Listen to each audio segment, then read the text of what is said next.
A paz, amados irmãos, tudo bem? Comigo está tudo bem, graças a Deus. Deus seja louvado. Eu estou aqui para compartilhar com vocês, irmãos. Olha só a palavra de Deus, né?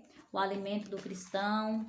Estamos compartilhando uns com os outros o livro de Gálatas, né? Gálatas é um povo a qual Paulo ele se preocupava com aquele povo, com a fé daquele povo, né? Com a postura daquele povo. E aqui no capítulo 4, a qual eu fiquei responsável de compartilhar com os irmãos, bem no início do capítulo, no versículo 1, fala a respeito, né, de uma criança, quando ela é herdeira, né? Ali tá falando o quê? Que ela ainda não tem aquela autoridade de administrar os seus negócios, que tem sempre que ter uma adulta ali para estar cuidando ali das suas propriedades, que ele não tem esse domínio. No versículo 3 também fala a respeito de quando a gente é novos convertidos, né? Quando a nossa fé ainda é pouca, né? Nós somos atacados espiritualmente pelas coisas do mundo, né? O mundo ele vive aí nos oferecendo coisas a qual nos traz o ataque, né? E no versículo 4, vou ler para vocês, fala o seguinte: mas quando chegou o tempo certo, Deus enviou seu próprio filho, que veio como filho de uma mãe humana e viveu debaixo da lei.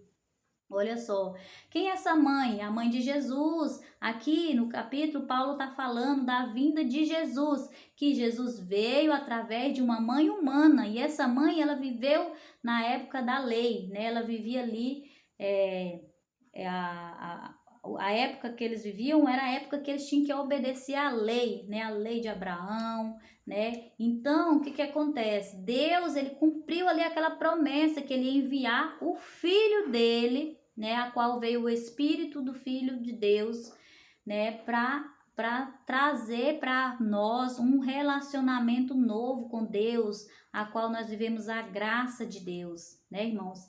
Sabemos que Jesus veio para nos trazer o tempo da graça. Hoje nós vivemos o tempo da graça de Deus.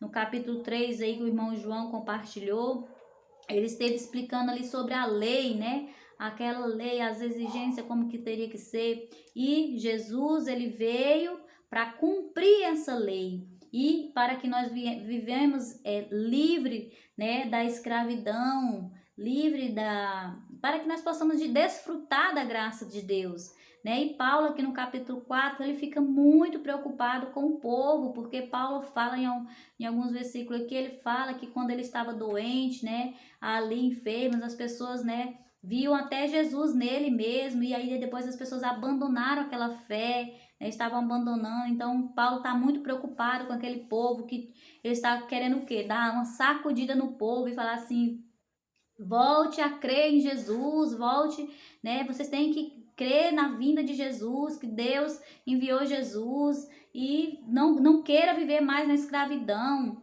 Lá no versículo 8, Paulo também conta, no versículo 8 não, no versículo 21, Paulo relata a história ali de Sara, né, do seu filho. Ali ele está contando a história da promessa, né, fala sobre viver debaixo ali, né, debaixo da lei. Naquele tempo eles viviam debaixo da lei. Ele deu um exemplo, né? Se nós, vou voltar aqui para nós, o que Paulo está querendo dizer ali para aquele povo, ou vamos dizer na atualidade de hoje.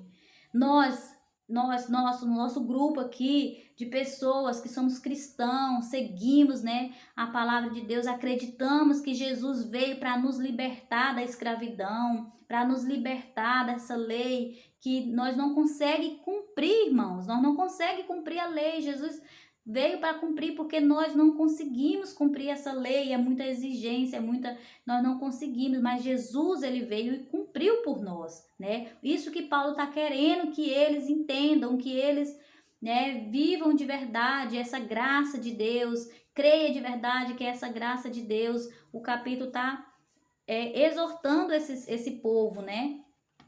Paulo tá ali, tipo, corrigindo esse povo.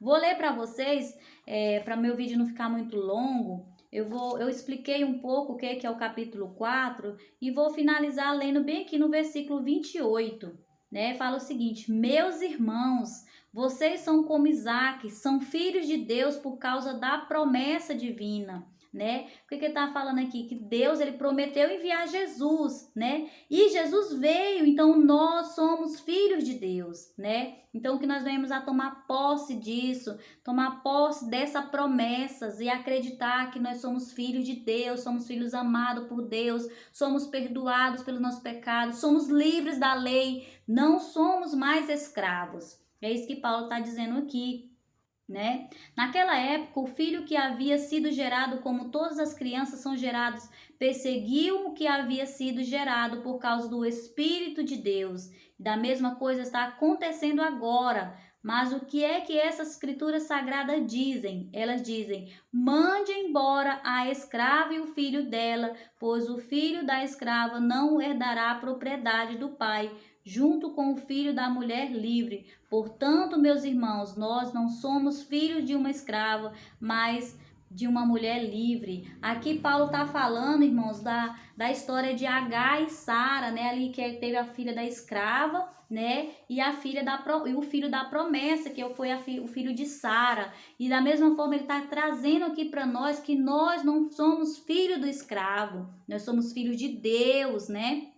Deus, ele mandou Jesus para nos restaurar, para nos resgatar dessa escravidão, nos resgatar dessa lei e que nós possamos a tomar posse de verdade da graça de Deus, irmãos. Viver a graça de Deus é confiar, é acreditar, é ter amor pela graça de Deus. E a graça de Deus, irmãos, não é viver relaxadamente, não. A graça de Deus é viver relacionamento, é viver amor, é querer servir, é isso que é a graça de Deus. Muitas vezes as pessoas até confundem a graça de Deus, né, com libertinagem, mas não é isso que Deus quer para nós. Deus quer que nós venhamos a ter um relacionamento com Ele, porque hoje nós somos livres, né? Aqui eu li para vocês, ó, no versículo 31, portanto, meus irmãos, nós não somos